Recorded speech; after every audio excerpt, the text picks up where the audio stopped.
Pour aider cette chaîne, partagez, likez, commentez, et puis peut-être, aidez-nous sur Tipeee. Oui, bonjour mes chers abonnés, c'est la revue de presse numéro 475. Alors, quoi de neuf aujourd'hui? Eh bien, mon Dieu, la guerre continue en Ukraine. Mais, peut-être, peut-être, un commencement d'un cessez-le-feu. Oui, en effet, les États-Unis, la Maison-Blanche en particulier, a annoncé que l'Ukraine, je vous lis la dépêche, a annoncé que l'Ukraine et la Russie se sont mis d'accord pour cesser les hostilités en mer Noire. Cet accord, dit la dépêche, n'entrera en vigueur qu'après la levée des restrictions occidentales sur le commerce des céréales et des engrais russes, a toutefois prévenu Moscou. Bien, c'est déjà ça, c'est déjà ça. Mais ça n'empêche pas les gens de continuer à se massacrer sur la ligne de front. Alors, pour essayer de changer d'univers pendant quelques instants, je vous recommande une chaîne YouTube où vous allez pouvoir avoir des infos, mais aussi rigoler. C'est la chaîne de Tatiana. Tatiana, vous tapez Tat la Russe sur YouTube, vous allez tomber sur une chaîne super marrante, super rigolote, et en même temps avec des infos très intéressantes. Donc allez-y, allez-y, c'est le moment. Changez-vous les idées et allez voir Tatiana. Allez, c'est la revue de presse numéro 475 du mardi 25 mars 2025. Allez, à très bientôt. Au revoir. Alors, tandis que les pourparlers continuent en Arabie Saoudite, donc avec les Américains et les Russes d'un côté et les Américains et les Ukrainiens de l'autre, les combats continuent en Ukraine. La ville de Kiev a notamment été attaquée de nouveau par des drones, des Guéranes. Des visuels ont été publiés d'un immeuble de grande hauteur qui a été touché avec un incendie. Derrière les murs de ce luxueux hôtel de Riyad, des négociations cruciales pour l'avenir de l'Ukraine. Autour de la table, les Russes arrivés à bord de ces véhicules et les Américains. Objectif affiché de Washington, parvenir à une trêve complète, bien plus large que le cessez-le-feu sur les infrastructures énergétiques conclu la semaine dernière. Un cessez-le-feu partiel, déjà fragilisé, Kiev et Moscou s'accusant tous deux de l'avoir violé. Si Washington n'arrive pas à ses fins, la première étape pourrait être une nouvelle trêve maritime en mer Noire. C'était une proposition du président Trump et le président Poutine l'a acceptée. C'est avec ce mandat que notre délégation s'est rendue à Riyad. Le ministre ukrainien de la Défense est lui aussi dans la capitale saoudienne, où aucune rencontre n'est prévue pour l'instant avec les Russes. Dimanche, sur place, il a rencontré la délégation américaine. Il a ensuite briefé Volodymyr Zelensky, toujours aussi méfiant vis-à-vis du Kremlin. Depuis le 11 mars, une proposition de cessez-le-feu inconditionnel est sur la table. Ces attaques auraient déjà pu cesser, mais c'est la Russie qui continue tout cela. Ne semblant pas pressée de conclure un accord, la Russie a d'ores et déjà tempéré les attentes des plus optimistes, assurant que les négociations seraient difficiles. À ce stade, elle ne mentionne toujours pas un éventuel arrêt des combats en Ukraine. Où les Russes ont lancé des attaques dans la région de Soumy, depuis la région de Koursk. Donc je dézoome pour bien vous montrer. Nous avons l'oblast de Koursk qui est ici. Donc on se situe bien à l'ouest de Souja. Donc Souja c'est ici. Et ici exactement, les Russes ont lancé plusieurs attaques, notamment avec leur infanterie. Donc des attaques qui ont eu lieu dans les directions mentionnées ici, sur ces trois villages. Volodymyrivka, Vodolaï, ainsi que dans le village ici de Zouravka, où plusieurs visuels ont été publiés depuis la localité de Zouravka. Alors tout d'abord le 20 mars ici, où des positions de l'infanterie russe ont été bombardées, et hier, l'infanterie russe qui a pris position donc à proximité de ce bâtiment a également été attaquée par des drones kamikazes ukrainiens. Donc ici, on observe une attaque russe sur plusieurs localités ukrainiennes. On se déplace un petit peu plus à l'est dans le village de Bassivka qui reste disputé. Le 21 mars, ici, un Pantera, c'est un véhicule blindé léger ukrainien, a été détruit, tandis qu'une position russe à proximité et le lendemain, ici, a été attaquée par des drones kamikazes ukrainiens. Donc la partie nord du village de Bassivka est sous contrôle russe et le reste du village est disputé. Ensuite, de nouvelles géolocalisations de matériel ukrainien détruit ont été réalisées à l'ouest de Soudja. Slimane Zeguidour nous a rejoint sur ce plateau. Bonjour Slimane. Bonjour. Les États-Unis et la Russie, on le voit, prennent les choses en main. Ça se fait sans doute au détriment de l'Ukraine, Slimane. De l'Ukraine, quand bien même pour la forme, une délégation ukrainienne avait déjà été invitée à Riyad, en Arabie Saoudite, où auparavant Zelensky était lui-même passé. Mais c'est sûr que les Ukrainiens n'ont pas les cartes, comme disait ironiquement Trump à Zelensky, n'ont pas les cartes pour s'imposer. Voilà, donc l'affaire aujourd'hui est prise en main directement par les Russes et par les Américains. Et s'ils ont choisi l'Arabie Saoudite, c'est aussi pour mettre les Européens aussi loin que possible du tapis vert. Oui, justement, l'Europe est hors jeu, elle n'a même pas un statut d'observateur. Comment l'expliquer? Qu'est-ce que ça veut dire? Oui, c'est cela aussi le nerf de cette histoire, c'est que les Saoudiens ne sont pas seulement des prestataires de services qui prêtent leurs locaux, ils sont participants de bout en bout des négociations. C'est-à-dire que dans 50 ans, quand on fera cette histoire, on ira aux archives saoudiennes aussi. Pourquoi on a choisi Riyad? D'abord, Riyad est un allié des États-Unis depuis la guerre froide, mais il est devenu un allié très proche de la Russie après la fin de la guerre froide. Ça, c'est le premier point. Donc, c'est un allié de confiance pour les deux. Ensuite, les Américains et les Russes se sont entendus sur le fait que l'Europe n'est plus un acteur dans cette histoire. Pourquoi? C'est ainsi que la presse russe le résume. On veut se réunir avec les Américains pour la diplomatie, pour réhabiliter la diplomatie. Les Européens, eux, se réunissent pourquoi? Pour s'armer, se réarmer et pour la guerre.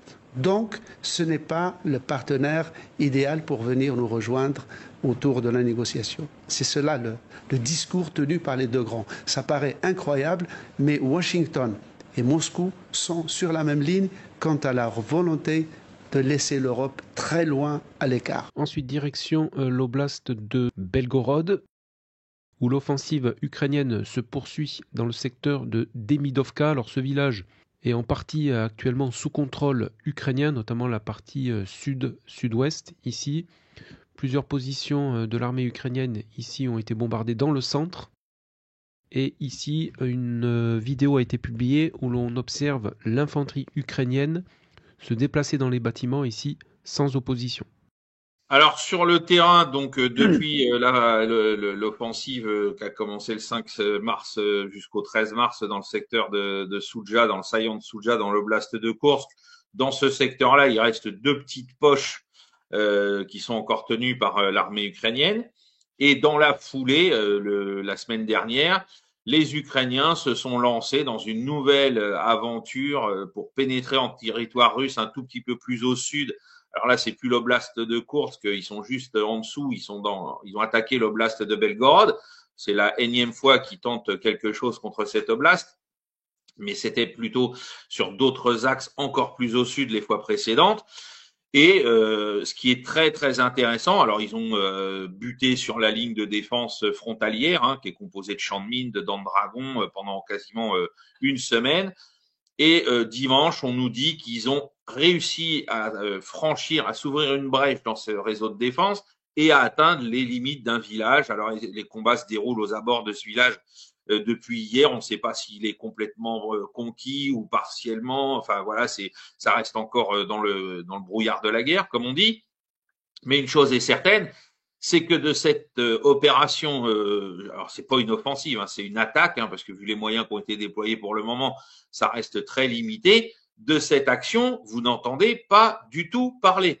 C'est-à-dire que pour la première fois depuis le début de cette guerre, que les Ukrainiens mènent une opération offensive, qu'on a qualifiée avec Xavier Moreau, soit d'offensive BFM, soit d'offensive TikTok, on se rend compte que là, cette fois-ci, alors sur les réseaux Sint, bien évidemment, on en parle, sur les réseaux Telegram, on en parle, mais sur nos grandes chaînes d'information en continu, avec nos grands experts de plateau, eh bien là, pour la première fois, ils se taisent. C'est-à-dire qu'il n'y a pas un seul écho de cette affaire pour nous dire, je me souviens encore, la dernière fois que dans le saillant de Soudja, les Ukrainiens avaient avancé de quelques kilomètres, d'ailleurs pour essayer de dégager Soudja, Titelman nous en faisait des gorges chaudes, ça y est, ils vont dégager la ville, les Russes sont en difficulté, enfin ça y est, ils ont réussi une percée. Et là, rien du tout. Que ce soit depuis le début ou même là avec cette histoire qu'ils auraient atteint ce village en se faisant jour au milieu des réseaux défensifs de la frontière russe, rien du tout, du tout.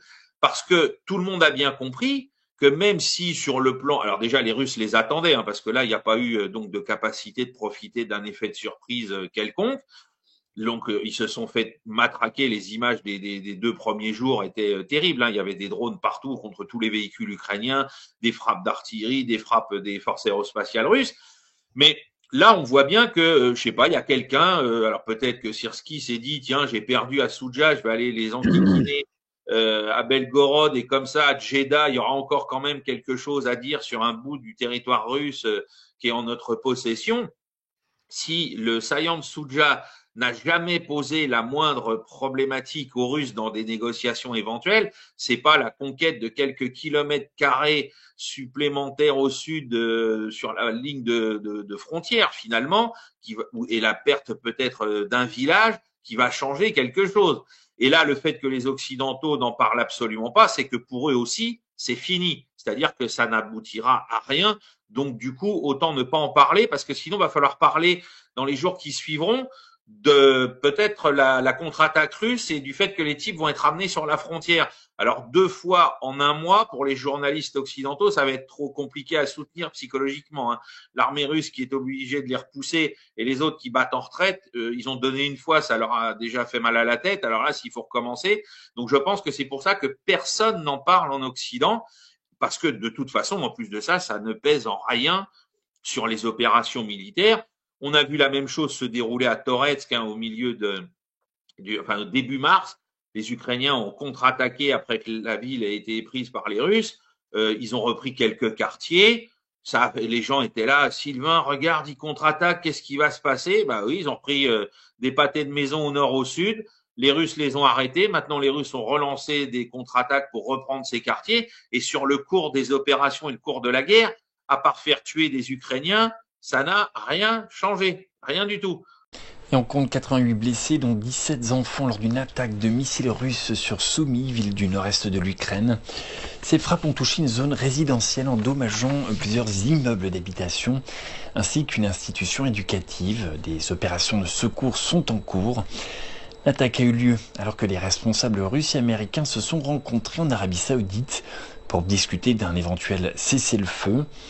Le Kremlin affirme que la Russie a cessé ses frappes sur l'infrastructure énergétique de l'Ukraine, malgré des rapports faisant état d'attaques ukrainiennes continues sur des cibles énergétiques russes. Toujours dans cette oblast de Belgorod, sur la partie nord, ici, sur cette vidéo qui est ici et que je vous partage en description, 4 hélicoptères russes se sont posés dans ce secteur. 2 ont été atteints par des tirs directs de HIMARS et 2 ont été également ciblés avec des explosions qui ont eu à proximité de ces 2 derniers hélicoptères. Donc avec ces visuels qui sont de faible qualité, on peut confirmer que sur les 4 hélicoptères, au moins 2 ont été détruits. Alors par contre, il y a beaucoup de bagarres au nord à Kupiansk, là où au nord de Kupiansk, où les Russes ont installé depuis plusieurs mois une tête de pont qui ne cesse de s'agrandir. Les Ukrainiens se sont dit là, vu comment ça commence à s'agrandir, ça devient très très dangereux. Donc ils attaquent le village, le gros village de Dvorichna, qui est le premier gros bourg en Ukraine sur cette tête de pont. Parce qu'ils ont compris que ça allait être le carrefour de toute la logistique russe si demain ils voulaient démarrer justement une offensive de printemps dans la zone. Donc il y a des gros combats dans ce secteur-là. Il y a toujours des combats titanesques autour de Pokrovsk. On a compris que la logistique russe était soumise à alors la logistique de première ligne était soumise à des attaques incessantes des drones ukrainiens, ce qui fait que les Russes n'arrivent pas à recréer une plateforme pour reprendre un bond offensif supplémentaire vers le nord. Mais donc il y a des combats violents, acharnés de part et d'autre dans cette zone. Aujourd'hui, il y a beaucoup de gens qui disent, en Suisse et ailleurs, hein, ah, c'est très bien, on va relever le niveau de la défense, etc. Bon, je suis pas contre l'armée, je suis pour qu'on ait une armée qui soit efficace, etc. Et c'est la même chose pour beaucoup de gens que je connais en France, en Allemagne et ailleurs. Mais il y a une chose qu'il faut comprendre, c'est que la sécurité d'un pays, et typiquement la politique de la sécurité de la Suisse, est basée sur deux piliers fondamentaux, la politique étrangère et la politique de défense. Et que c'est sur ces deux piliers que repose la sécurité. Et que quand on n'utilise pas la défense, on utilise la diplomatie. Or, on s'aperçoit que les Européens, d'une manière générale, mais c'est tout aussi bien valable pour la Suisse, a complètement abandonné une diplomatie qui assure cette fonction, j'allais dire, préventive au niveau de la sécurité. Et on voit très bien, d'ailleurs, dans le conflit ukrainien, que les diplomaties, que ce soit la diplomatie européenne, que ce soit la diplomatie des pays européens, que ce soit la diplomatie de la Suisse, c'est encore plus flagrant pour la Suisse, ces diplomaties sont aux abonnés absents. Et on parle de l'Ukraine en ce moment parce que c'est le sujet de la conversation, mais on pourrait parler de la Palestine, on pourrait parler de l'Iran, on pourrait parler de la Syrie. Vous avez ça que nos diplomaties sont aux abonnés absents. Et que chaque fois qu'il y a un problème, tous les regards se tournent vers les Américains. Et pendant la crise ukrainienne, et même d'ailleurs pendant la crise palestinienne, l'année passée, eh bien, tout le monde attendait Anthony Blinken, etc., pour venir. Mais il y a aucun diplomate européen qui a réussi à se profiler, ou aucun pays, même européen, qui a réussi à se profiler, à avoir quelque chose. Alors là, les vociférations, les gesticulations d'Emmanuel Macron, qui une fois dit blanc, l'autre fois dit noir, une autre fois c'est rouge, une fois c'est jaune, enfin, ça change à peu près tous les jours, ce qui d'ailleurs perd toute crédibilité par rapport à tout le monde. Par conséquent, même si la France voulait même jouer un rôle, elle serait pas crédible, parce que tout simplement, on voit bien que c'est une girouette qui tourne à tout vent. Donc ça n'a pas, il n'y a pas on voit que c'est une sorte de bateau sans personne à la barre. Donc ça va au gré du vent et c'est pas rassurant. Les relations internationales, elles doivent s'inscrire dans la stabilité. Macron est un obsédé de sa propre mise en scène. Il faut qu'il soit au centre. Il faut qu'il soit le chef. Il faut qu'il montre qu'il est plus intelligent que tout le monde. Donc ça, il avait besoin de rebondir après la dissolution et il s'est jeté sur ce fameux domaine réservé. L'Ukraine, c'est très important pour rebondir. Mais je crois aussi qu'il ambitionne d'être le patron de l'Europe de demain qui a découvert maintenant deux démons. Il y avait déjà un démon russe, maintenant il y a un démon américain, donc formidable, quoi. Une Europe qui va se dresser contre les deux démons, qui va sauver Zelensky.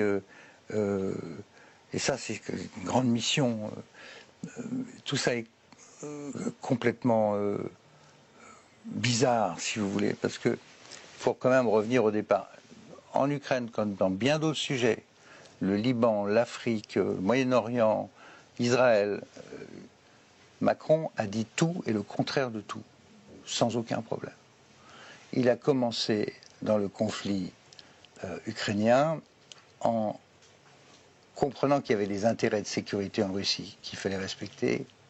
Il ne fallait pas humilier la Russie, il fallait téléphoner, essayer d'éviter le pire.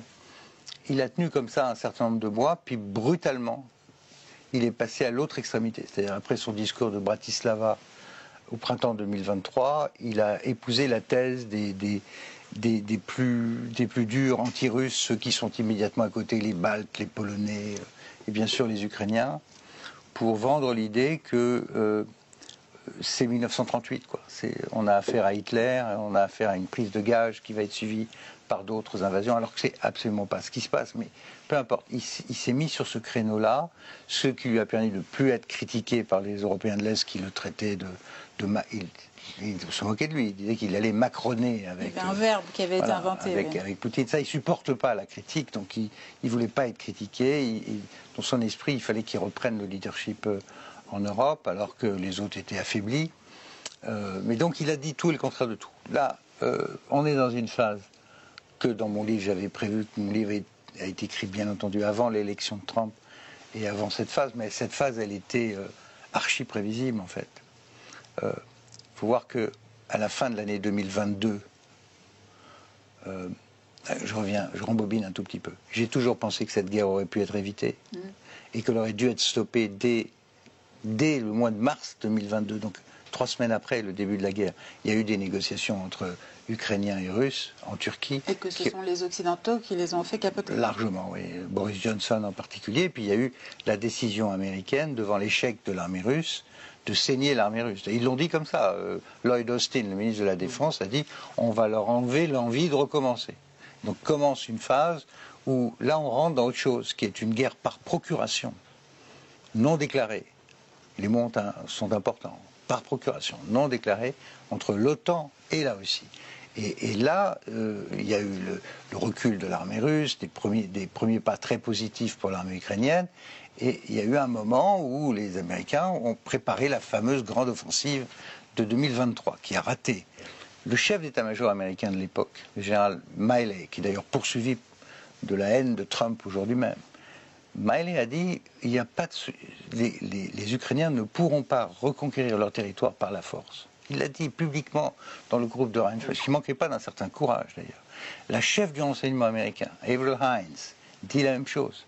Et quelques mois plus tard, le chef d'état-major de l'armée ukrainienne, qui a été d'ailleurs viré par Zelensky pour ça, dit la même chose. On ne pourra pas, on n'a pas les hommes, on n'a pas suffisamment d'hommes. Et c'était, j'allais dire, mécanique, comme l'a écrit J.D. Vance, et moi d'ailleurs, dans Le Monde au même moment, au début 2003.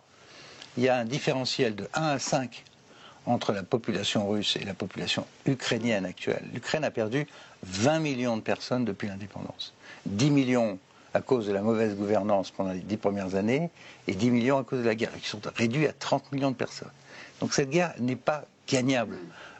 Ils peuvent préserver la partie ouest de l'Ukraine, mais au-delà, faire continuer la guerre, ça ne fait que tuer des gens. Et puis, donc depuis une semaine, les Russes sont à la manœuvre, donc à la hauteur de l'ancien réservoir sur le Dniepr, au sud de Zaporijjia, dans la zone de Kamiansk-Orikiv. Et là, ils ont conquis une grande partie de la zone grise, du no man's land, et ils bordent maintenant dans certains secteurs les premières lignes de défense ukrainiennes. Donc on va voir si c'est les prémices d'une offensive de printemps dans cette zone-là, ou si ça va être, comme tu le soulignais, peut-être une offensive multizone, parce que pour le moment, on sent bien que tout le monde est en train de se réorganiser.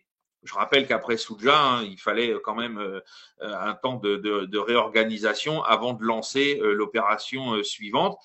Moi, je pense pas qu'elle aura lieu du coup dans cette zone-là, même si hier, il y a eu un élément qui allait dans le sens contraire de mon analyse initiale, c'est qu'ils ont frappé Soumy. Alors, on nous a dit ils ont touché un hôpital ou une école, je sais pas quoi. Ils ont probablement surtout touché un quartier général ukrainien important qui s'était planqué au milieu des infrastructures civiles comme ils le font depuis 2022.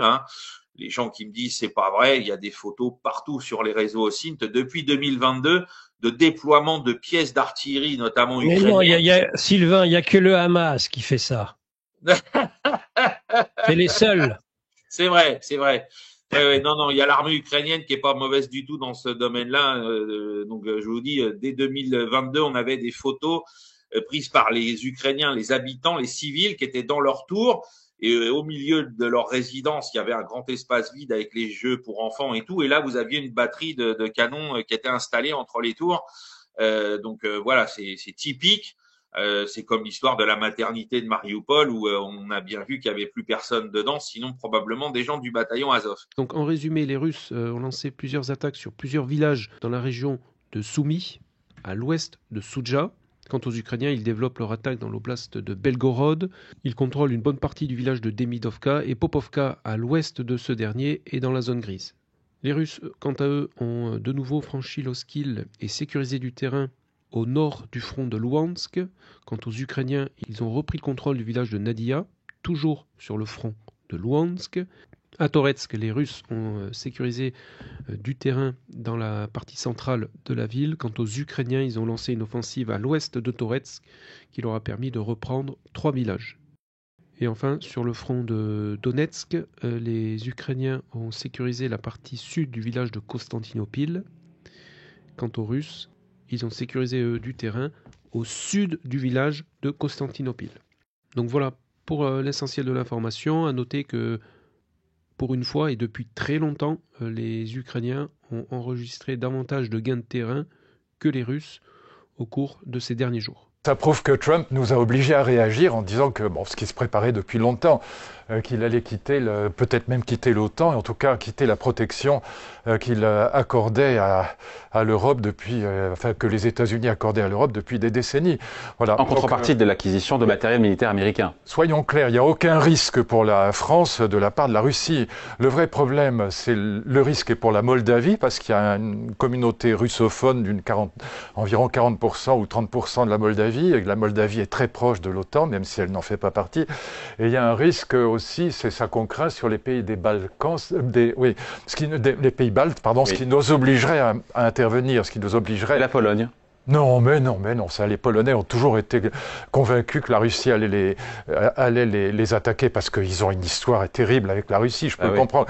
Moi, je me souviens d'avoir eu des discussions là-dessus avec Geremek, qui était un très grand historien. J'étais avec François Furet en Pologne, on était à Varsovie, avec Geremek, qui était à l'époque ministre des Affaires étrangères, et il m'expliquait évidemment pourquoi, je comprends au don de l'histoire, les Polonais sont tétanisés d'angoisse par rapport à la Russie, mais c'est pas vrai. D'où les 5% du PIB consacré à la défense. Aujourd'hui, ce que fait Macron, c'est qu'il joue sur la peur, parce qu'il reste plus que ça aujourd'hui. Sur la Russie ? Sur la Russie, alors que... Il n'y a aucune crainte à avoir. Mais non, il y a la crainte, encore une fois, tout part de la guerre du Donbass en 2014, si vous voulez que je vous raconte l'histoire. Lorsque Yanukovych, le fantoche russe, le polichinelle russe, pro-russe, tombe avec la révolution Maïdan, qu'est-ce qui se passe? La première décision qui est prise sur la place Maïdan, et qui est une très mauvaise décision, c'est de faire en sorte que la langue russe ne soit plus la langue officielle, une des 3 langues officielles du pays. Les gars dans le Donbass, ils parlent que le russe. Et ils sont russophones, et ils sont très proches de la Russie. Ils se déclarent république séparatiste, et en 2014, Poroshenko va mobiliser 10 milices privées pour aller casser la gueule. C'est la guerre du Donbass aux russophones du Donbass. Il y a 15 000 morts quand même, et 6 000 civils qui sont massacrés. Et donc, là, on est dans une phase où l'Amérique n'a qu'une envie, c'est d'en finir avec cette affaire et de passer à autre chose avec les Russes, où il y a un plan, de empire avec empire pour reconstruire un système mondial différent. C'est ça que veut Trump. Donc l'Ukraine doit être évacuée. Et c'est là qu'intervient Zelensky, qui, en bon acteur, continue à vendre la défense de l'Occident via l'Ukraine. Et puis, des Européens qui sont absolument perdus, comme des lapins dans les phares d'une voiture, car le protecteur s'en va. Ils ont plus peur, à la limite, du protecteur que de l'ennemi. C'est le vrai changement. C'est qu'ils n'ont plus de papa. Et donc, ils tournent, ils organisent des réunions où ils tournent comme des fous pour savoir comment il faut faire. Moi, je vais vous dire une chose. Je suis gaulliste, de père en fils. Bien sûr que je ne peux pas garantir ce que fera le prochain dirigeant de la Russie dans 20 ans ou dans 10 ans. Et précisément pour ça, il faut une dissuasion nucléaire et il faut un réarmement avec des forces classiques conséquentes. Mais en même temps, expliquer que l'alpha et l'oméga de l'avenir de l'Europe, c'est la menace imminente de la Russie, c'est une blague. Quand on voit la façon dont l'armée russe, avec quelle difficulté elle a pour grignoter des territoires de l'Est qu'elle connaît par cœur, la zone Est et du Sud-Est de l'Ukraine, c'était une zone populée par les Russes, conquise par Catherine II, donc ils connaissent par cœur. Eh bien, ils n'y arrivent pas. Ils arrivent très très mal, ils perdent énormément de gens. Et au final, dans cette affaire, Poutine est tout sauf triomphant. Il a obtenu l'atlantisation ou l'otanisation de la Suède et de la Finlande, et de la totalité de la mer Baltique. Voilà un gars qui se battait contre l'élargissement de l'Ukraine et il se retrouve avec 2 nouveaux membres plus la Baltique. Il se retrouve avec une économie quand même qui a été affaiblie et il est de plus en plus le vassal de la Chine. Il se retrouve avec une armée qui n'a pas vraiment montré sa supériorité et il a perdu probablement 300 000 jeunes Russes sont morts et 400 ou 500 000 sont durablement blessés dans leur chair pour le reste de leur vie. C'est pas extraordinaire comme bilan. Donc, aller expliquer que ça, c'est ce qui nous attend en Europe, c'est une vaste blague. Donc, ma lettre au président, j'étais très long, pardon, mais j'ai voulu dire, mais pourquoi vous faites ça? Il n'y a pas de quoi affoler les gens. S'il faut réarmer, pourquoi vous ne l'avez pas fait depuis 3 ans? La guerre, elle dure depuis 3 ans. Pourquoi commencer maintenant le réarmement? Il fallait commencer le réarmement tout de suite, mettre le service militaire, trouver des ressources, et faire ça de façon sérieuse. Oui, bien sûr que la France a besoin d'être réarmée et puissante. C'est l'avenir de notre continent qui est en jeu.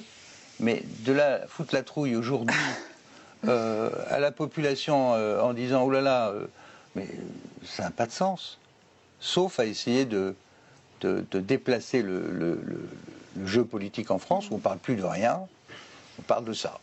Alors, l'Ukraine, elle n'a donc absolument pas respecté le cessez-le-feu, qui a été discuté la semaine dernière par rapport aux infrastructures énergétiques. Les Russes ont fait ce qui était nécessaire. Ils continuent de taper ailleurs en Ukraine, mais donc c'est des dépôts de munitions, c'est des quartiers généraux ou des concentrations de matériel. Mais ils ne tapent plus les centrales électriques, les transformateurs ou ce genre d'infrastructures.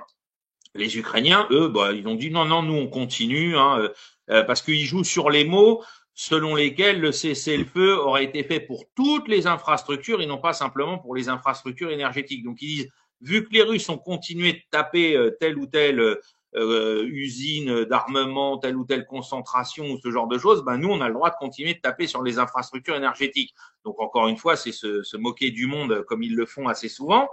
Donc on peut aussi se dire qu'effectivement, demain, des commandos britanniques, des gens du MI6, etc., utiliseront tous les moyens pour mettre en œuvre des choses trappes aux Américains. Maintenant, ça va se limiter de plus en plus parce que les Américains observent bien évidemment tout ça en détail. Et si quelqu'un s'amusait à faire ce genre de choses, il n'est pas dit que demain, les Américains soient pas capables de les balancer aux Russes.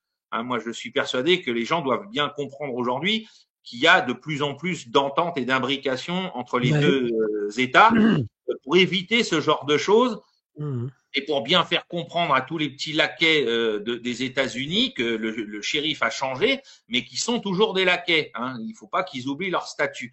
Ils n'ont pas d'autonomie propre et ça sert à rien d'essayer d'en avoir. Je rappelle aux gens, il faut bien comprendre la séquence de toutes les révélations auxquelles on assiste en ce moment de la part des Américains ou des épées de Damoclès de révélation. Il n'y a aucune espèce de hasard dans le fait qu'on ait attendu la semaine dernière pour reparler des dossiers de John Fitzgerald Kennedy par rapport à Israël. C'est pas arrivé par hasard. Israël a repris les bombardements à Gaza, les autres ont balancé, alors ils n'ont pas tout balancé, ils en gardent sous le coude. Dans le genre, si vous allez plus loin demain, faites attention. Ces pompiers aident les personnes les plus vulnérables à sortir de leurs appartements. Des logements dévorés par les flammes. La sirène d'alerte aérienne a retenti vers 14h à Soumy. 1 minute plus tard, une violente explosion secouait cette ville du nord-est de l'Ukraine.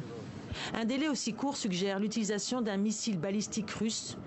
Des bâtiments résidentiels sont touchés, une école primaire aussi. Les enfants se trouvaient dans un abri. Ils ont pu être évacués, blessés, mais vivants. Ailleurs, plusieurs incendies se sont déclarés. J'ai une fenêtre qui a explosé dans mon appartement. Le plafond, les parois, tout est inondé. Les rideaux se sont envolés. J'ai une fenêtre entière qui s'est envolée et une autre complètement pliée. Une des urgences, changer les fenêtres qui ont volé en éclats. Nous travaillerons ensuite à la distribution de l'aide humanitaire pour ceux qui en ont besoin et nous fournirons une assistance psychologique. Près de 100 personnes ont été blessées, dont 23 enfants. Au même moment, des responsables russes et américains discutaient en Arabie Saoudite d'une possible trêve entre Kiev et Moscou. 12 heures de négociations à huis clos à Riyad. À la sortie, pas un mot de la délégation russe. Elle en a dit quelques-uns plus tard à TASS, l'agence officielle russe. Nous avons parlé de tout, c'était un dialogue intense, pas facile mais très utile pour nous et pour les Américains. Nous allons continuer de le faire en entraînant la communauté internationale, avant tout l'ONU et certains pays. Une nouvelle réunion est en cours ce mardi, cette fois-ci entre les équipes ukrainiennes et américaines. Washington, juste avant, se félicitait du chemin déjà parcouru. Des progrès spectaculaires ont déjà été accomplis, des progrès fabuleux ont été accomplis. Un communiqué commun sur les pourparlers devait être publié ce mardi par le Kremlin et la Maison-Blanche. La Russie vient de dire qu'il n'en serait rien. Elle indique aussi qu'aucune date concrète n'a été fixée pour de nouvelles discussions avec les États-Unis. Alors Emmanuel Todd, est-ce que vous avez écouté le président de la République le 5 mars dernier? Est-ce qu'il a réussi à vous inquiéter comme il a réussi à le faire avec des millions de nos concitoyens? Alors comme je ne l'ai pas écouté, il ne m'a pas énormément inquiété. J'ai lu des rapports, bon, je suis d'accord. Pour toute la partie sur Macron, je suis en profond accord. La question pour moi, c'est l'attitude générale des Européens. Parce qu'il n'y a pas que lui finalement. De façon générale, je voudrais dire que pour moi, la guerre elle-même, quand elle s'est déclenchée, n'a pas provoqué de grandes interrogations ou de grandes difficultés de prévision. C'est-à-dire que j'avais lu le bouquin de David Turtry sur le retour de la puissance russe, je savais la stabilisation de la révolution par l'évolution de ses paramètres, la stabilisation de la Russie par l'évolution de ses paramètres. Donc c'était absolument clair pour moi depuis le début qu'elle gagnerait la guerre. J'avais suivi Mearsheimer là-dessus. J'avais dit que plus ça serait dur pour eux, plus ils mettraient le paquet, parce que c'était existentiel, c'est ce qu'avait dit Mearsheimer. C'est ce qui s'est produit. Et donc, je me souviens, au milieu de... Moi, j'ai écrit mon bouquin, c'était au milieu de la géniale contre-offensive ukrainienne mise au point par le Pentagone. J'écrivais « La défaite de l'Occident est certaine » au moment où tous les types sur les plateaux de télé, genre LCI, s'excitaient sur ces perspectives. Donc là, j'ai pas eu d'élément de doute. Là, ce qui me frappe, c'est qu'on entre dans la phase historique suivante. Donc, prédire la défaite ne m'a posé aucun problème. Ce que j'appellerais maintenant la forme de la dislocation de l'Occident est quand même remplie de surprises. C'est-à-dire, d'abord, il y a du côté le plus important, le côté des États-Unis, les gens qui pilotaient vraiment la guerre. Il y a le phénomène Trump. On parlait tout à l'heure, on est tombé d'accord sur l'idée que c'était une révolution et qui a des conséquences internes et externes. J'ai été un peu pris de court par la brutalité des comportements de Trump, par le fait de se retourner contre les alliés aussi, la revendication du Groenland, appartenant au Danemark, qui est plus qu'un allié, qui est un relais des États-Unis en Europe, avec ce centre de la NSA à Copenhague, qui est là pour surveiller les alliés vassaux européens. Donc c'est vraiment très très surprenant. Et puis le changement d'attitude vis-à-vis de la Russie. Donc ça c'est un premier plan qui est très important. Mais je dirais que encore plus surprenant, ça a été ce que j'appelle le néo-bellicisme européen. Il y a Macron, mais il y a parce que quand même le continent qui aurait le plus intérêt à la paix, je laisse de côté le cas des Ukrainiens qui sont les vrais martyrs pour moi. Je n'oublie pas les pertes russes, mais le continent qui a le plus souffert économiquement ou socialement dans cette histoire, c'est l'Europe. Avec la stagnation allemande, les déficits français, l'explosion de l'énergie. Voilà, je veux dire, c'est quand même le continent qui aurait intérêt à la paix, c'est l'Europe. L'économie, je voudrais terminer, l'économie qui a, je veux dire, redécollé avec ça, c'est l'économie russe quand même, malgré les pertes humaines. Et de cette rue, c'est le continent qui souffre le plus. Et bien alors, la grande chose qu'il faut expliquer, c'est cette histoire de la menace russe. C'est-à-dire, quand on est un type sérieux, ayant une formation minimale, à mon avis, le baccalauréat suffit. Il ne faut pas, peut-être le BEPC. Ça existe peut-être plus, je ne sais pas. Je veux dire,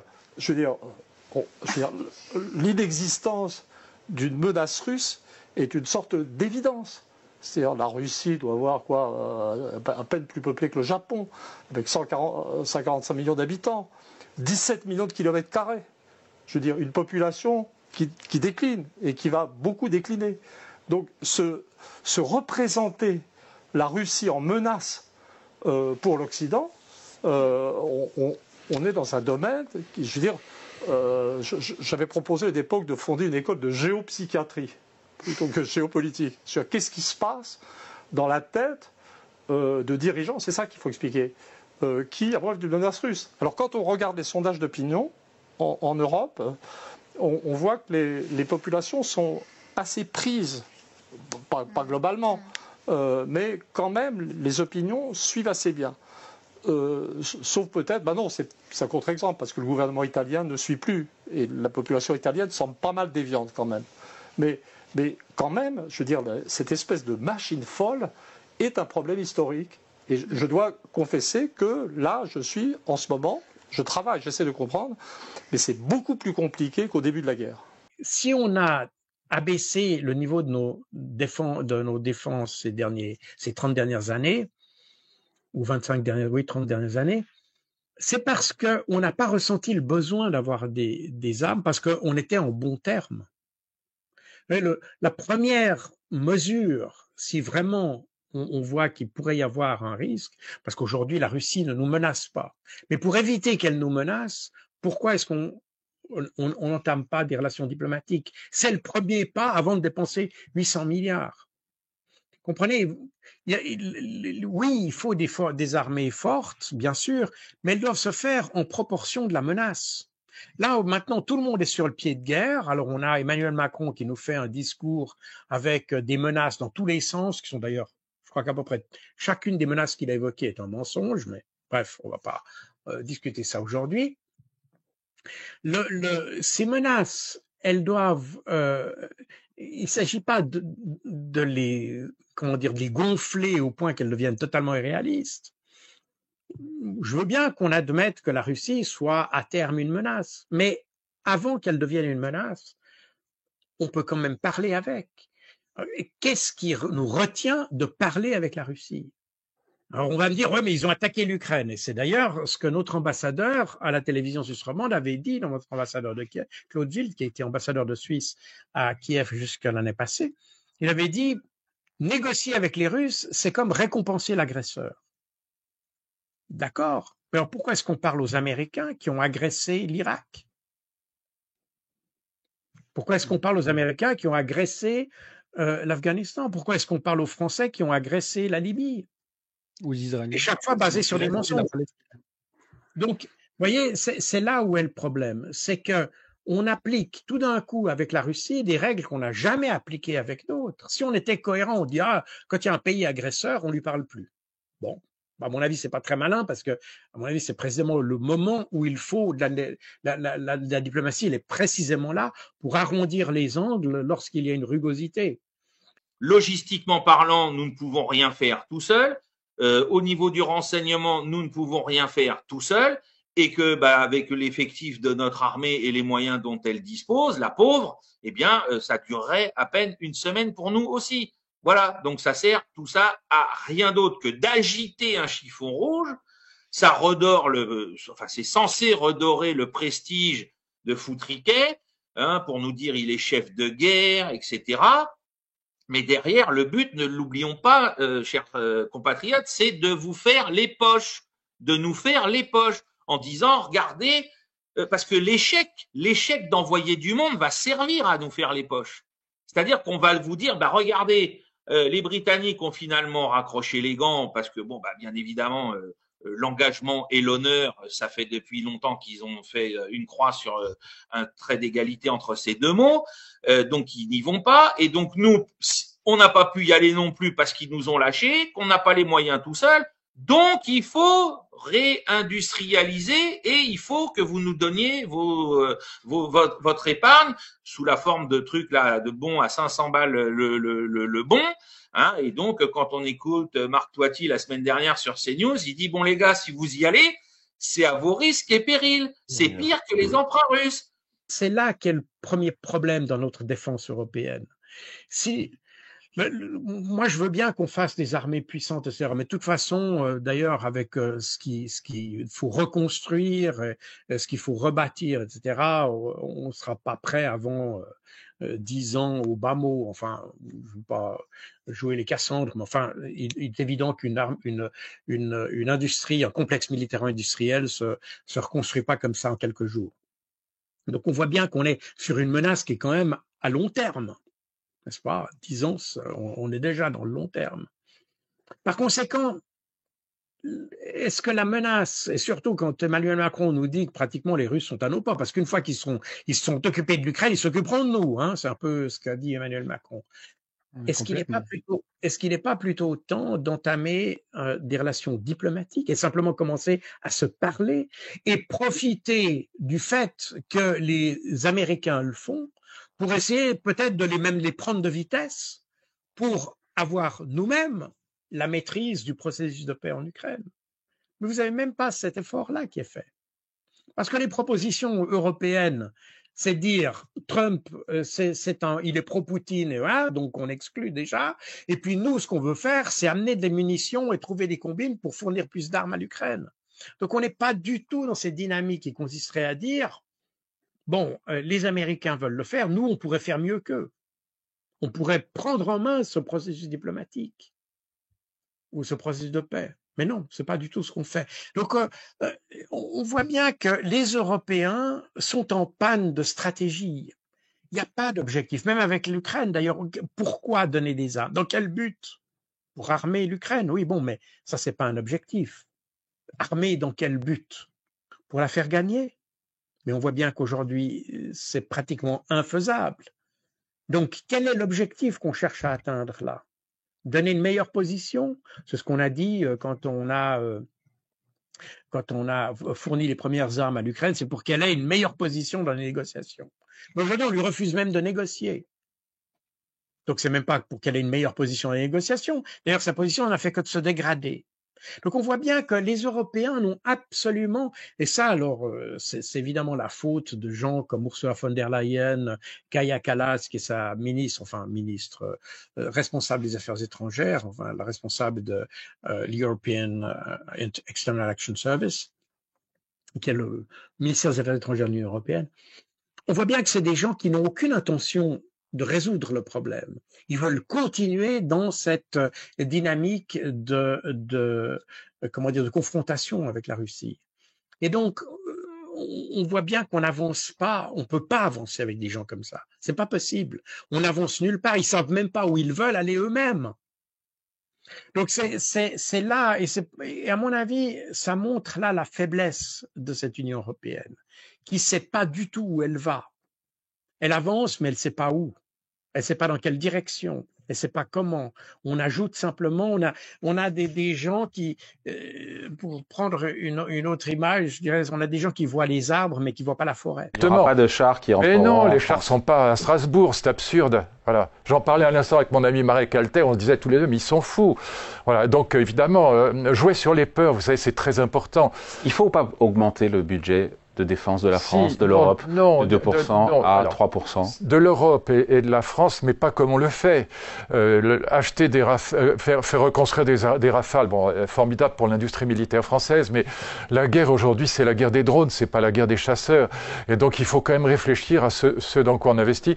On en parlait tout à l'heure avant l'émission, je ne crois pas à la dissuasion nucléaire pour une raison qui est très paradoxal, c'est que nous n'avons en France qu'un armement stratégique qui est paradoxalement trop puissant pour être utilisé. Nous, Français... C'est la dissuasion. Mais justement pas. C'est le contraire, parce que la dissuasion, il faut que ça puisse être utilisé. Est-ce que vous croyez qu'un président français va tuer 10 millions de femmes et d'enfants en Russie? Évidemment pas. Donc on aurait intérêt à investir dans le nucléaire tactique plutôt que dans le nucléaire stratégique. Parce que le nucléaire tactique peut faire peur à l'Iran, à la Russie, à la Chine. Bon, il peut faire peur à des ennemis potentiels, le tactique, parce que mais le stratégique est beaucoup trop puissant, paradoxalement, pour être utilisé par un pays démocratique, humaniste comme par la Russie. Mais la Russie, Poutine lui-même n'a pas utilisé, alors que Medvedev lui disait « Mais utilise ton nucléaire tactique ». Même Poutine ne l'a pas utilisé. Je ne sais pas si vous avez vu la vidéo russe qui est passée sur les réseaux Telegram ce week-end et qui est édifiante en la matière. Hein. Vous avez un combattant russe qui était sur une moto, je crois, au départ, ou un quad. Il est touché par un drone qui détruit son véhicule et qui le projette au sol. Il est blessé. Il comprend qu'il pourra pas s'en sortir, hein, donc il reste allongé et redressé sur un de ses coudes pendant qu'il y a un second drone ukrainien qui tourne autour de lui, qui est armé, c'est pas un drone d'observation, et qui va le tuer. Et il sourit au drone. Du côté ukrainien, ils ont les mêmes phénomènes, hein, c'est-à-dire que c'est pour ça que la guerre dure. C'est que, comme l'a répété Emmanuel Todd, ce sont des soviétiques qui s'affrontent. Ce sont des types qui ont été, même s'ils ont une trentaine d'années, ils ont été formatés dans un moule qui n'est pas du tout le moule occidental, qui fait qu'ils ont encore ces réflexes-là de courage, d'abnégation, et puis quelque part de stoïcisme. Là, si quelqu'un doit faire un devoir de philosophie sur ce qu'est le stoïcisme, eh bien, messieurs, regardez cette vidéo et comprenez bien que par rapport à nous, il y a quand même là un sacré écart qui s'est creusé. Alors, je dis pas qu'il est définitif, je dis pas qu'il est homogène et que dans nos populations, on n'a pas des gens comme ça. Il y a quelques jours, on honorait la mémoire du colonel Arnaud Beltrame. Voilà, donc on sait bien qu'on a encore quelques archétypes de cette nature chez nous.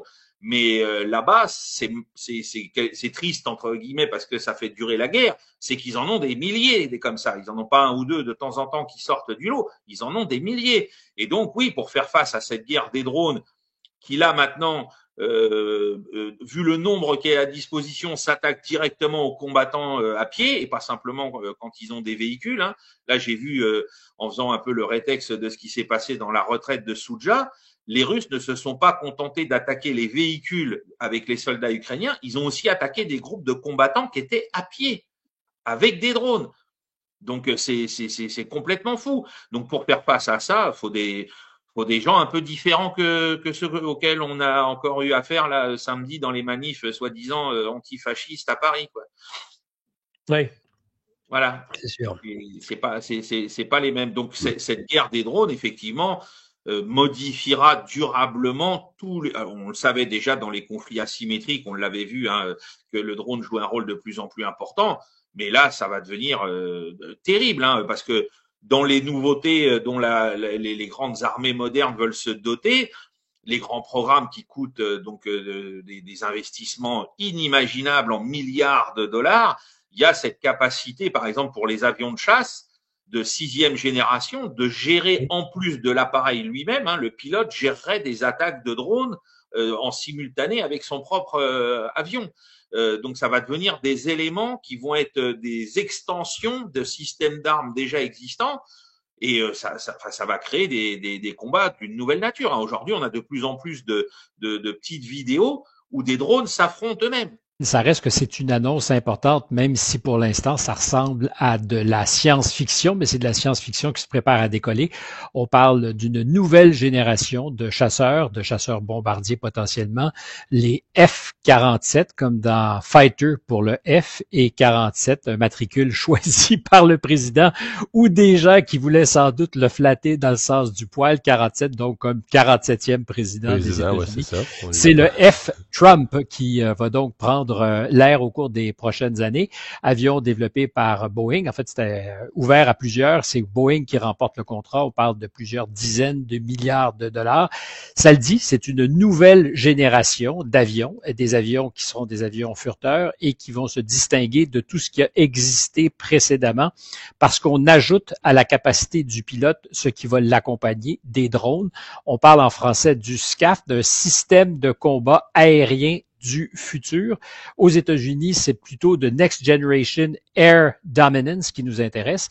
Un avion qui pourrait donc être encadré par une escadrille de drones qui seraient à ses côtés comme des ailiers tout à la fois défensifs et offensifs, qui multiplient la capacité du pilote, qui multiplient évidemment la capacité offensive quand on pense à un scénario où il faut saturer l'adversaire. C'est particulièrement vrai si cet avion doit d'abord et avant tout livrer la guerre, peut-être, à la Chine dans une perspective où il y aurait un conflit autour de Taïwan. En tant que Française juive, le crime du siècle qui se déroule sous nos yeux, en direct, annoncé par le gouvernement israélien en notre nom, mais insupportable. Et quand il commet un génocide au nom de la défense de tous les juifs du monde, il nous associe à sa politique génocidaire. Et encore une fois, nous nous opposons fermement à cette alliance avec ce gouvernement colonial, suprémaciste, raciste et génocidaire. Nous dénonçons aussi fermement la complicité de la France par son soutien inconditionnel à l'État israélien et jusqu'à ce jour, aucune sanction n'a été prise par rapport à ce qui se passe à Gaza, en Cisjordanie et à Jérusalem-Est. Le combat pour la Palestine, ça n'a rien à voir avec l'antisémitisme. C'est un combat pour la justice et pour la paix. C'est un combat politique contre le colonialisme et contre le racisme. À l'Union juive française pour la paix, notre boussole, c'est le droit international. Donc le droit international parle de crimes de guerre. Le droit international parle de génocide. Le droit international dit qu'une population qui est soumise, occupée par une puissance occupante, a le droit à la résistance. Ce n'est pas une invention, ce n'est pas une opinion, c'est le droit international qui le dit. On tient bon sur les mots parce qu'en effet, on ne va pas se laisser accaparer le récit. Vous avez vu la pression, le rouleau compresseur des médias, des partis politiques. Donc on tient bon sur ça. La boussole, c'est le droit international. L'accusation de l'antisémitisme, c'est un rayon paralysant. C'est-à-dire que si vous êtes accusé d'antisémitisme, le débat est clos. Le gouvernement français nous amuse beaucoup. Quand je dis amuse, c'est un peu ironique, parce qu'il se prétend lutter contre l'antisémitisme. Quelques instants après la frappe, ces Palestiniens découvrent avec effroi plusieurs cadavres sur le sol. L'un d'eux est celui du journaliste palestinien Hossam Chabat. Sa voiture a été visée par une frappe de drone dans une station-service de Beth Laya dans le nord de la bande de Gaza. À proximité de l'hôpital indonésien, nous avons entendu une explosion et nous nous sommes précipités vers le site. Là, nous avons trouvé notre collègue, le journaliste Hossam Chabat, étendu sur le sol. Il a été directement visé dans le nord de la bande de Gaza après s'être consacré à son travail de journaliste. La chaîne qatari Al Jazeera, pour laquelle il travaillait, a confirmé sa mort. Un autre journaliste, employé de la chaîne de télévision du djihad islamique Palestine Today, a été tué dans une frappe sur son domicile à Khan Younes.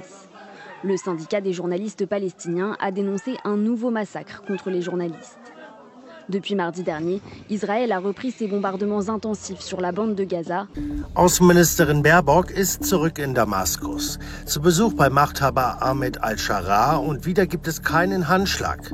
Rückblick. Beim ersten Besuch wirkte die Szene noch extrem unhöflich. Der neue Syrien-Chef legt sich bei der Begrüßung demonstrativ die Hand auf die Brust, um der deutschen Außenministerin den Handschlag zu verweigern. Baerbock blieb zwar souverän, wusste jedoch kurzzeitig mit der Situation nicht so richtig umzugehen. Dieses Mal, so zeigt es ein Video der Situation, streckt Baerbock die Hand gar nicht erst aus, offenbar um genau so eine unangenehme Situation zu umgehen. Anlass des Syrien-Besuchs ist die Wiedereröffnung der deutschen Botschaft in Damaskus, nachdem diese 13 Jahre geschlossen war. Bonjour Dimitri, bonjour à tous. Pour la 5e soirée consécutive, Vincent, des manifestations en Turquie ont eu lieu pour dénoncer l'arrestation du maire d'Istanbul. Elles sont interdites, mais les opposants à Erdogan descendent quand même dans la rue. Oui, c'est une vague puissante, comme le ressac 12 ans après le mouvement du parc Gezi. À l'époque, tous les opposants à Erdogan, de gauche, de droite, les nationalistes, les Kurdes aussi, s'étaient mobilisés pour empêcher. C'était juste la destruction d'un jardin près de la place Taksim, mais c'est le mai 68 turc, son printemps arabe, et Erdogan l'avait noyé dans les gaz lacrymogènes, traitant les participants de fainéants et de pillards, diabolisant les meneurs et lâchant la police qui a fait plus d'1 millier de blessés. Il a tenu bon et il a pris le pli. Depuis, à chaque fois que son pouvoir est contesté, il cogne et il se renforce. Car il y a eu des répliques à cette première secousse, l'écrasement des Kurdes en 2015, le coup d'État de 2016, surtout les purges gigantesques qui ont suivi. Résultat, Erdogan a forgé un régime autoritaire. Il compte rester au pouvoir en organisant une présidentielle anticipée et l'opposant que les sondages donnaient gagnant dort désormais en prison. Ekrem İmamoğlu, c'est son nom, donc, est son vrai rival. Oui, il a 53 ans, 20 ans de moins qu'Erdogan, il est populaire, il a été triomphalement réélu l'an dernier, et il est comme Erdogan l'héritier d'une famille politique, le Parti républicain du peuple, celui de Mustafa Kemal. Le régime est décidé à le neutraliser par tous les moyens. Avant de le jeter au cachot, et que les juges siégeant en pleine nuit l'accusent de terrorisme, de corruption, de diriger une organisation criminelle, de toutes sortes de crimes et de délits, il ne manque que le cannibalisme, cynisme, la justice a annulé son diplôme universitaire obtenu il y a 30 ans. Et cette petite humiliation a de grandes conséquences puisqu'elle lui interdit de se présenter à la présidentielle. Le plus frappant, c'est qu'Erdogan a connu le même sort. Lui aussi a conquis la mairie d'Istanbul en jurant d'en finir avec la corruption. La ville a été pour lui aussi un tremplin. Et quand il commençait à toucher au but, il a été arrêté sous un prétexte et jeté en prison. Il y restait près d'1 an. Il a détesté cela. Visiblement, il voit pas pourquoi cette injustice serait épargnée à son successeur. Mais ça fait 22 ans que Erdogan est au sommet du pouvoir. La Turquie n'est plus le même pays. En 22 ans, le sultan a liquidé tous les contre-pouvoirs. La tentative de coup d'État militaire lui a permis de mener des purges donc massives. Il a fait de l'appareil d'État son donjon. Il a verrouillé aussi les médias, les journaux d'hier, présentait Imamoglu à la une avec une photo patibulaire. Il y a eu 50 000 arrestations ces derniers mois, notamment 2 responsables du patronat. Et avec toute une série de lois qu'il a fait adopter, Erdogan règne sans aucun partage. C'est un régime autoritaire qui s'éloigne du modèle européen et se rapproche du pays frère, l'Azerbaïdjan, avec lequel il a écrasé une nouvelle fois les Arméniens. La curiosité, ce n'est pas qu'un opposant soit en prison. En Turquie, la foule dans la rue, la livre turque orientée à la baisse, et que le président n'entende rien. Le vrai paradoxe, c'est que la Turquie prétend toujours adhérer à l'Union européenne, et que Bruxelles tente éternellement de relancer l'Union avec ce voisin stratégique. Hier, le porte-parole de la Commission a dit qu'il souhaitait que la Turquie reste ancrée en Europe. Eh bien, s'il n'a jamais accosté, il y a longtemps qu'elle a pris de large. Si nous parlions de blé. Oui. De blé français. Oui. Alors le blé français, bon, c'est une de nos fiertés, puisqu'il permet de faire le pain, qui est quand même une de nos spécialités. Sauf que le blé français est victime de la brouille avec l'Algérie. Oui, la France a été pendant très longtemps le grenier à blé de l'Algérie. C'est la crise la plus importante avec l'Algérie que nous connaissons depuis 2005, dit la Chambre de commerce franco-algérienne. Alors 5 millions de tonnes panifiables. 5 millions de tonnes, c'est beaucoup sur une production de 35. Alors 35, c'était les bonnes années. On est plutôt à 25 là cette année parce qu'on a eu une mauvaise année, ça aura donc moins de conséquences, mais retenez ça, 5 millions de tonnes exportées vers l'Algérie pour 1 milliard d'euros. La France, c'était 80 à 90% du blé algérien. Je vous fais pas la leçon, vous le savez, avec du blé, qu'est-ce qu'on fait? On fait de la farine, et avec la farine, on fait du pain. Le pain, c'est un élément essentiel de l'alimentation dans les familles algériennes, et donc il y a un prix social du pain. Alors, le recul ne vient pas nécessairement du contentieux que nous avons dans l'affaire Boualem-Sansal. Bien sûr, ça l'a aggravé. Il n'y a plus de livraison aujourd'hui. Le contentieux commence au moment où la France reconnaît la marocanité du Sahara occidental. Le dernier cargo de blé français arrive à Alger, il est déchargé. Puis depuis, plus rien. Silence radio, 5 millions de tonnes en 2020. 1,5 l'an dernier et probablement 0, rien de livré cette année en Algérie. Nous sommes totalement substitués. Alors il y a des raisons politiques aussi, par le blé russe qui est cultivé soit en Russie, soit sur les terres ukrainiennes qui sont occupées par la Russie. Est-ce qu'il y a des marchés parallèles ou des marchés sur lesquels le blé français pourrait se rabattre? Oui, il y a quelques substituts, alors insuffisants pour le moment, pour combler la panne algérienne, si je puis dire. Encore que cette année, je me répète, mais faible production, donc ça aura moins de conséquences. Mais la France a d'autres débouchés. Elle en a au Maroc aujourd'hui, avec, on va arrondir à 1,5 million de tonnes. C'est entre 1,3 et 1,5 million de tonnes. On exporte un petit peu moins, le marché est moins dense, moins profond, comme on dit. On exporte aussi beaucoup en Chine. Vous savez, la Chine, elle a modifié ses habitudes alimentaires. Plus les pays montent en gamme, si je puis dire, en termes de développement, plus ils occidentalisent leur consommation, donc moins de riz, un peu plus de pain. Alors en Algérie, malgré tout, il y a des mécontents. Les consommateurs, les Algériens, qui disent « Oh, ben le blé français, il faisait une bonne farine qui faisait du bon pain, qu'on aimait beaucoup. Le blé russe, moins protéiné, c'est ça l'explication, il est moins bon, il fait un moins bon pain. Ben, écoutez, on a toujours du blé en France. » Merci beaucoup, Pascal. François Langlais, aujourd'hui en France, près de 2 millions de personnes attendent un logement social. En région parisienne, par exemple, il faut en moyenne 10 ans pour en obtenir un. Du coup, certains s'interrogent, faut-il changer les règles ? C'est vrai, l'Assemblée nationale justement examine aujourd'hui une loi qui s'attaque à l'embolie du logement social en France. L'année dernière, sur un parc de plus de 5 millions de logements sociaux, seuls 7,3% se sont libérés. Ça fait 1 sur 14. Alors qu'en principe, dans le parcours locatif, le logement social n'est qu'une étape plus ou moins longue. En réalité, Le parc est de plus en plus immobile, j'y suis, j'y reste. Bon, alors cette loi, justement, qu'envisage-t-elle ? L'idée est toute simple, faire sortir vite tous les locataires dont les revenus dépassent les plafonds, ou bien leur demander de payer un surloyer. C'est pas toujours le cas aujourd'hui. Autre innovation envisagée, si le locataire est propriétaire d'un logement qui peut lui convenir, ou qui pourrait être loué, idem, il perd ses droits à occuper un HLM.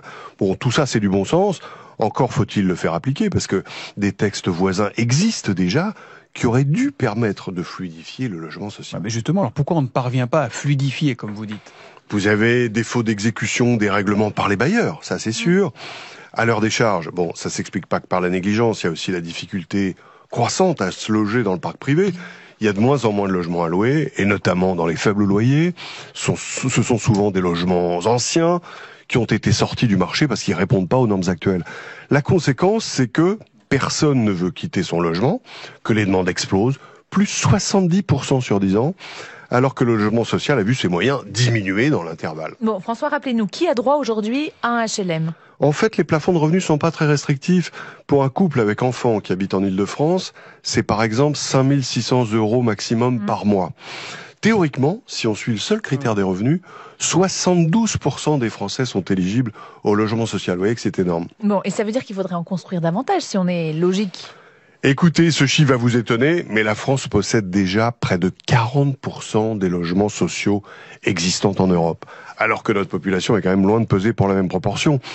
La bonne solution, ça serait probablement de faciliter l'accession à la propriété, de développer le parc locatif privé, en incitant les épargnants à y investir, pour préparer leur vieux jour, par exemple. Et puis, bien sûr, de s'assurer que les occupants des logements sociaux, ils ont bien le droit d'y rester. Merci beaucoup.